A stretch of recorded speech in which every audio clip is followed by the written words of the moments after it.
Happy New Year, Kenya. Happy New Year, Africa. This is the beginning of an important conversation. Welcome to the first episode of the class program this year. Today's episode is titled The Decorated Failure. In this episode, we uncover a hidden truth. How an education system that fails millions is often dressed up and presented as success. We ask the hard questions. Who is succeeding? Who is being left behind? And what is the real cost of ignoring human potential? But before we begin this journey, let us first hear from the partners championing a new vision for education and human potential, Gates Africa Education Foundation. Now, sit back, relax, and understand.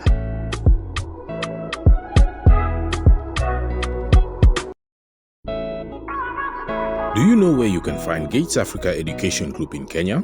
Well, your premier talent-based learning institution that also blends experiential and academic learning is closer than you think. In Kisumu, you can find our main campus, the Africa Talent Campus, in Bue, Nyamasaria. In Nairobi, we are at the Avalon Plaza, Family Bank Building in Dagoretti Corner, 6th floor, opposite the Meteorological Department headquarters. In Mombasa, you can find us at the Lutheran Parish Offices, 1st floor, opposite Makupa Roundabout and Police Station. In Nakuru, find us at the Christ the King Cathedral Offices, 1st floor. In Meru, find us at the Kinoru Stadium. Gates Africa Education Group. Unlocking talent, transforming education, changing lives. Good evening, Africa.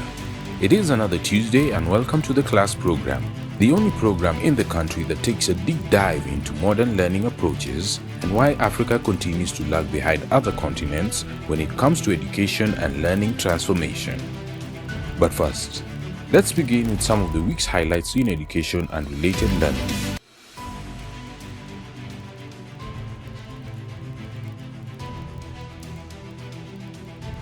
My child scored 68 points out of 72. In STEM, she had 65.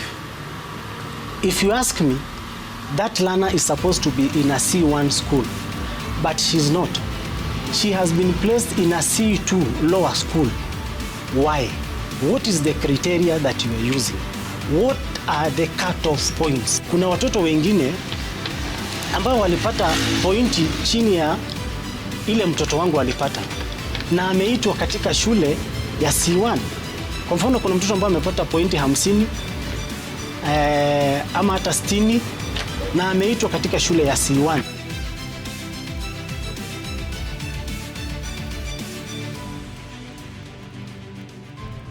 Is alarming to see that the government unashamedly directing principals of day secondary schools that the capitation from January will be 12,000 shillings from the 22,000 shillings and 244 shillings that has been there before, and directing that the burden of 9,374 shillings will now be shouldered by parents.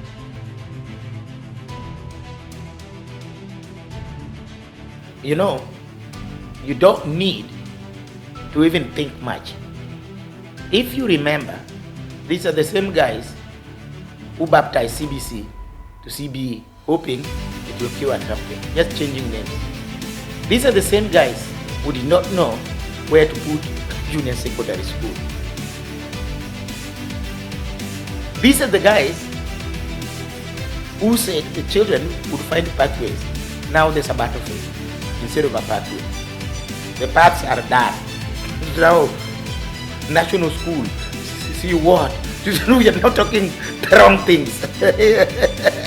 The chaos have started. And I knew they would get here.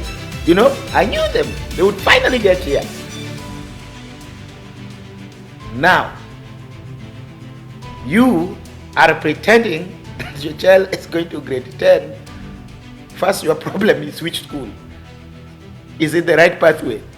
What are you expecting from your child?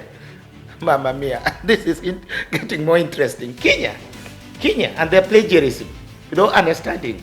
Haha, here you are, wasting an entire generation. Then on a lighter note, the internet has been buzzing with witty memes pointing out the challenge enabling Kenya's competency-based education or CBE. And now to our main focus of the month, from madness to mainstream, a fascinating look at how an idea once dismissed and ignored is now shaping the direction of education, not just in Kenya, but across Africa at large. Stay with us as we unpack the journey of this bold shift from controversy to acceptance and now to impact.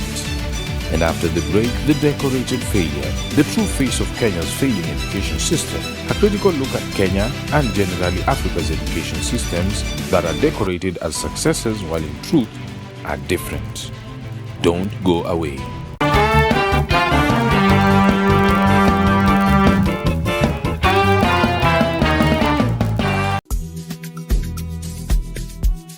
As a parent, why are you still investing in education the old-fashioned way? You've seen the graduates in your neighborhood, riding motorcycles, doing menial jobs. Why sell your assets just to help your children chase certificates that bring no return? Isn't this similar to buying medicine without a doctor's diagnosis? It's time to wake up to a new reality. With revolutionary anthropobiometric technology, we assess your child's true potential before you invest. Like a doctor diagnoses before prescribing, we guide your child before learning begins. Your time, money, and hope should go where they truly matter. Professional and scientific talent assessment, where talent meets truth.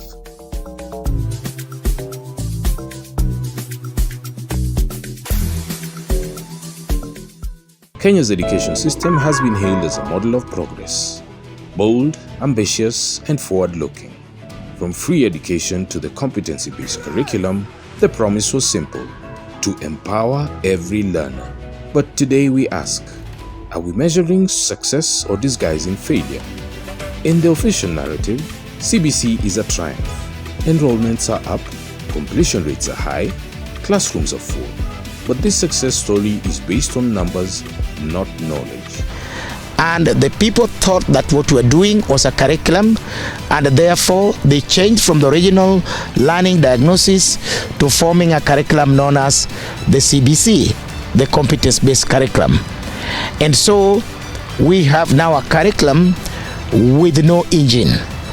So it's not surprising to see in Kenya that teachers do call children to come in with eggs and chicken because they think it is home science. They don't understand what they're doing. We're not surprised about that. It is not surprising me for people to say, where do we place junior secondary? Because they don't understand, because their thinking is a curriculum.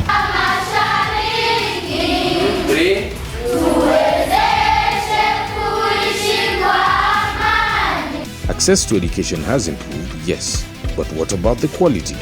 Completion no longer means competence. Success is measured by attendance, not understanding. CBC replaced national exams with continuous assessment. The goal was holistic learning, but in many homes, parents, not students, are doing the work. Inflated marks, pressure on teachers, unclear standards. The result? Learners appear to succeed, but often without the skills to show for it. Teachers were asked to transform overnight, from lecturers to facilitators. But the training was rushed, the curriculum complex. Now, many teach the old way while taking CBC boxes. So the quarrels and upheavals and several commissions of inquiry to look into the CBC, to me, are completely unnecessary. They are not part of the architectural design, and therefore we have a situation where we started the problem, went into a crisis, and we can only await a catastrophe. CBC was meant to bridge gaps. Instead, it's widening them. Urban learners get tech, guidance, exposure. In rural Kenya, improvised science kits, congested classrooms, and overwhelmed teachers. CBC values practical learning, but in many places, this has turned into activity without depth. Learners build portfolios, but lack basic literacy or problem-solving skills. The end game here is very simple with this thing here. The architects, who is me and Professor Douglas Odhiambo, did not tell them the details of where and how to put up the building. They simply took the architectural plan and built the house in the wrong place. So the house has started cracking and is falling apart. What should you do? Go look for the original architects, because they have the total ingredients of what house and where it was supposed to be built. In this system, performance is crafted, not earned.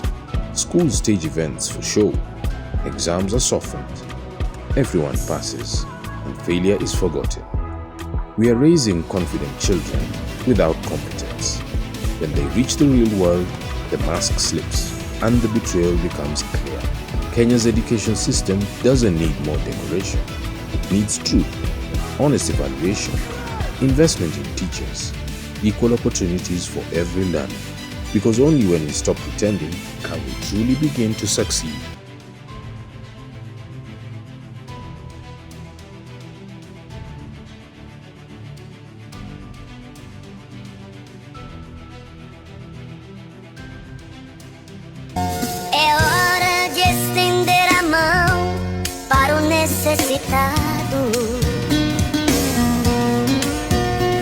Mostrar o amor praticado e não teoria.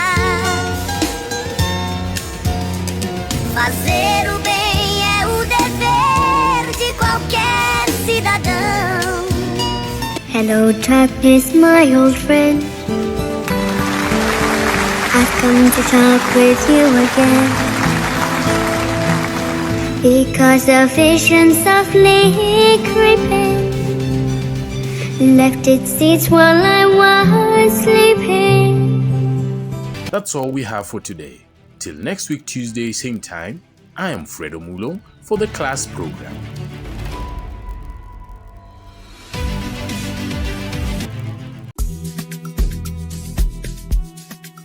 You've built a career, managed teams, solved real problems. So why should you sit in class with students the age of your own children or with juniors in your office? A CV and grades only tell half the story. Experience deserves more than a passing glance.